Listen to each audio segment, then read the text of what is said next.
गणेश महोत्सव में लोग गणेश चतुर्थी पर अपने घर में भगवान गणेश की अलग अलग मूर्तियां स्थापित करते हैं, उनकी पूजा उपासना करते हैं और फिर अनंत चतुर्दशी पर उन अलग अलग मूर्तियों का विसर्जन भी करते हैं। जो अलग अलग मूर्तियां भगवान गणेश की अपने घर में स्थापित की जाती हैं, उनका विशेष महत्व है, उनका अलग अलग महत्व माना गया है।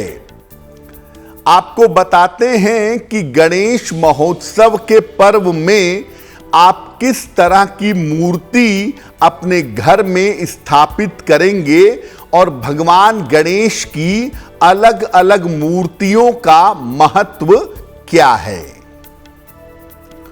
भगवान गणेश की अलग अलग मूर्तियां अलग अलग तरीके के परिणाम देती हैं। देखिए, जो मूर्तियों का निर्माण होता है वो भी एक विशेष सिस्टम से होता है। मूर्तियों का रंग, उनका आकार प्रकार अलग अलग तरह के प्रभाव पैदा करता है। तो गणेश जी की अलग अलग तरह की मूर्तियां अलग अलग तरीके के परिणाम देती हैं।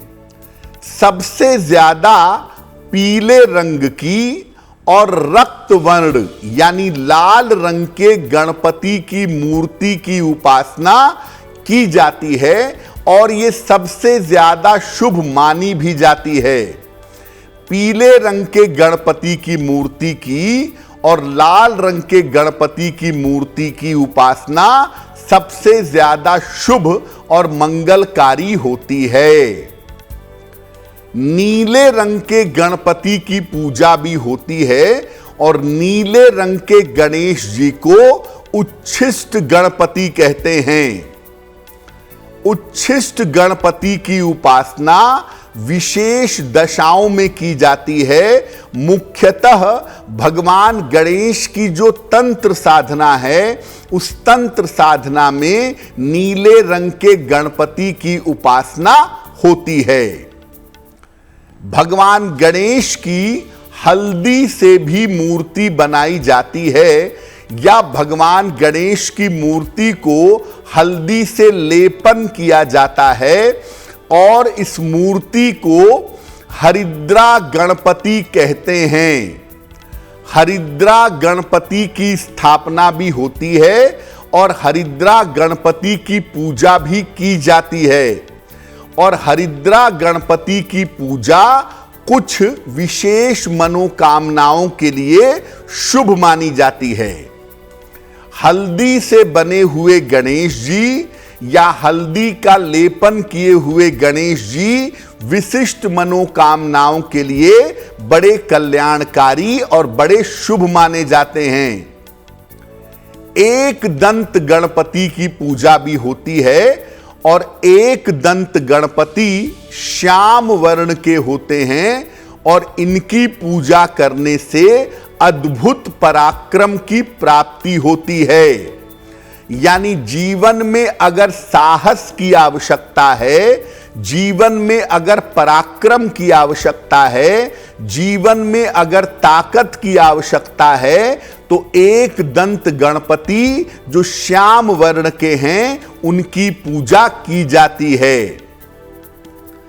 सफेद रंग के गणपति को ऋण मोचन गणपति कहते हैं और इनकी उपासना से ऋणों से मुक्ति मिलती है। यानी अगर आप कर्जों से परेशान हैं या कर्ज की समस्या में डूबे हुए हैं तो सफेद रंग के गणपति की पूजा करेंगे। वो ऋण मोचन गणपति हैं, आपको ऋणों से मुक्ति दिलाएंगे। चार भुजा वाले जो गणेश जी होते हैं, लाल रंग के, रक्त वर्ण के, ये चार भुजाओं वाले रक्त वर्ण के गणपति को संकष्ट हरण गणपति कहते हैं।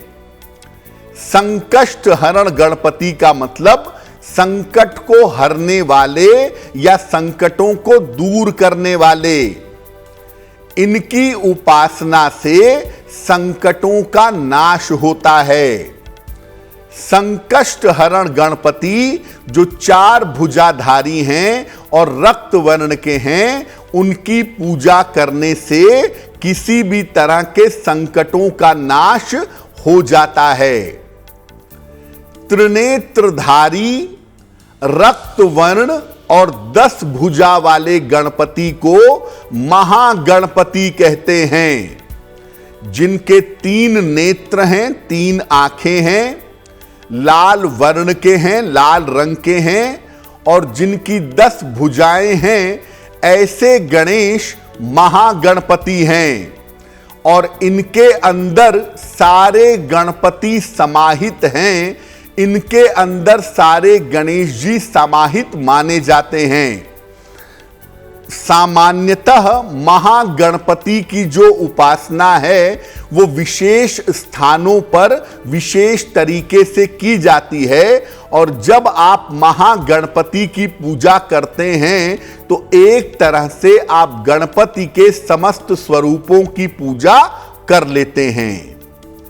सामान्यतः पीले रंग की या रक्त वर्ण की भगवान गणेश की प्रतिमा घर में स्थापित करनी चाहिए। पीले रंग की गणेश जी की मूर्ति हो या लाल रंग की गणेश जी की मूर्ति हो, ये घर में स्थापित करें। इसका आकार मध्यम होना चाहिए। और इन्हीं गणेश जी की स्थापना करके आप पूरे गणपति महोत्सव में उनकी पूजा करेंगे। लोग अपने घर पर 1 दिन के लिए, 3 दिन के लिए या 5 दिन के लिए या पूरे गणेश महोत्सव के लिए गणपति की स्थापना करते हैं। और इन गणपति की स्थापना में, इन गणपति की पूजा में आप इस बात का ध्यान रखिए कि उनकी पूजा नियमित रूप से होती रहे। अगर आपने अपने घर पर गणपति का आवाहन किया है तो पूजा उपासना में किसी तरह की लापरवाही नहीं करेंगे। एस्ट्रो तक ऐप पर आपको मिलेगा भविष्य से जुड़े हर सवाल का जवाब। डाउनलोड कीजिए एस्ट्रो तक ऐप और चुटकी में जुड़िए इंडिया के बेस्ट एस्ट्रोलॉजर से।